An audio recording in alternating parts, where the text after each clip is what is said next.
Good morning, students. We are reading the first chapter of Communicate with Cambridge of 8th class. Let's see the information of this video. Posting date May 12, subject English, standard 8th. Lesson number Unit 1, Chapter 1. Topic name is 3 questions, and this is lecture number 2. So let's go. This is the lecture number 2, students.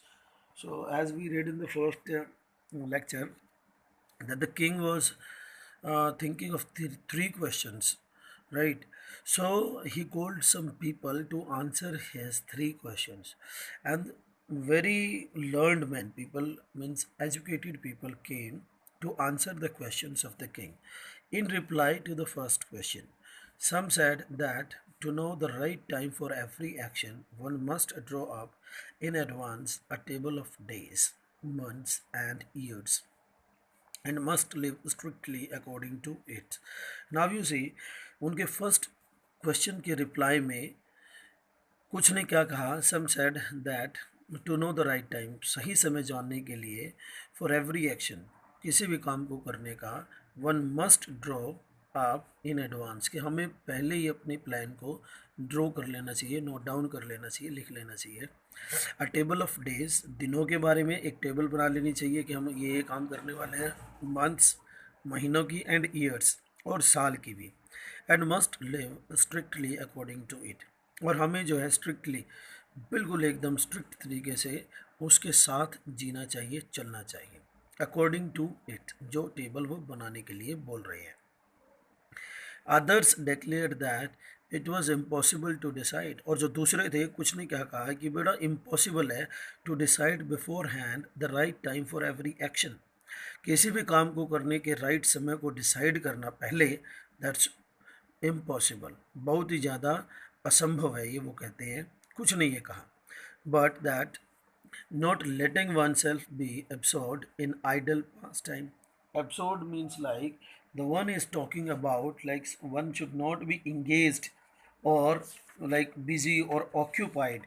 Absorbed means like one should not be that much busy or paying much attention wholly to such things, right? In idle pastime, idle means like without any work, or like lazy, or you can call, Hindi में हम इसको बेकार बोलते हैं, right? कि अपने आप को बिजी नहीं रखना चाहिए बेकार के कामों में, right? Not letting oneself be absorbed in idle pastimes, one should always attend to all that was going on, and then do what was most essential. One should always attend, कि हमेशा उस इंसान को हमेशा कुछ ना कुछ attend करते रहने चाहिए, all that was going on, जो कि उसके आसपास चल रहा हो, and then do what was most essential, और वो करे जो उसके लिए सबसे ज़्यादा ज़रूरी हो, मोस्ट एसेंशियल हो, ज़रूरी हो। You need to the underline words are suppose to be searched from dictionary and need to write down in the fair notebook. Fair notebook में ये अंडरलाइन वर्ड को आपको विद वर्ड मीनिंग्स लिखना है before writing question answers from the starting. अब वो कहता है कि भाई and then do what was most essential, और कि सबसे ज़्यादा इंपॉर्टेंट एसेंशियल वर्क, जरूरी काम क्या था, वो करता रहे। Yet others sad that it was impossible for one man to decide correctly the right time for every action, yet फिर वो कहते हैं, कुछ लोगों ने क्या कहा कि भाई बड़ा असंभव है ये डिसाइड करना किसी एक आदमी के लिए कि करेक्ट समय क्या है, राइट टाइम क्या है, फॉर एवरी एक्शन, किसी भी काम को करने का। And then the king should instead, और किंग के लिए तो हमेशा वो कहता है, इंस्टेड के अलावा वो कहता है हैव अ काउंसिल। काउंसिल को अंडरलाइन किया है, मीन्स सलाहकार ऑफ वाइज पीपल। काउंसिल एक सलाहकार होना चाहिए जिसमें जो है council people means wise people हो, समझदार लोग हों, who would help him fix the proper time for everything, जो कि राजा के लिए प्रॉपर टाइम फिक्स करेंगे किसी भी काम को करने का।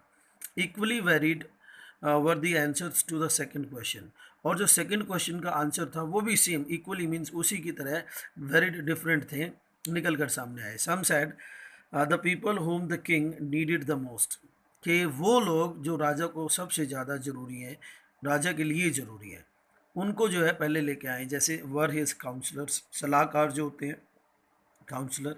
अदर्स द प्रीस्ट्स, जो कि मंदिरों और गिरजाघरों में राजा प्रीस्ट मीन्स जैसे कि पादरी है, पुजारी है, अदर्स द डॉक्टर्स या फिर डॉक्टर्स हैं, while some said the warriors, और कुछ ने क्या कहा कि भाई वॉरियर्स मीन्स योद्धा जो है, जो युद्ध लड़ते हैं, वर द मोस्ट नेसेसरी, जो कि राजा के लिए सबसे ज़्यादा नेसेसरी है। टू द थर्ड क्वेश्चन, अब थर्ड क्वेश्चन की बात कर रहे हैं about what was the most important occupation, कि भाई सबसे ज़्यादा इंपॉर्टेंट काम क्या था, बेसिकली ऑक्यूपेशन क्या था। Some replied that the most important thing in the world was science, कुछ ने क्या कहा कि सबसे इंपॉर्टेंट काम जो है, सबसे जो इंपॉर्टेंट चीज़ जो है, थिंग जो है, दैट इज़ साइंस, बेसिकली कि साइंस के ऊपर हमें ज़्यादा फोकस करना चाहिए। Others sad it was skill of warfare, और कुछ ने क्या कहा कि भाई हमें अपने आप को हुनरमंद बनाना चाहिए, स्किलफुल बनाना चाहिए in warfare means the activities of fighting a war, अपने आप को इन्वॉल्व करके स्किलफुल बनाए। To and to others it was religious worship, और कुछ के लिए ये क्या था कि हम अपने आप को इन्वॉल्व करें धार्मिक कार्यों में, पूजा पाठ के अंदर। So that's enough for this lecture students, next will continue in the next lecture. Thank you.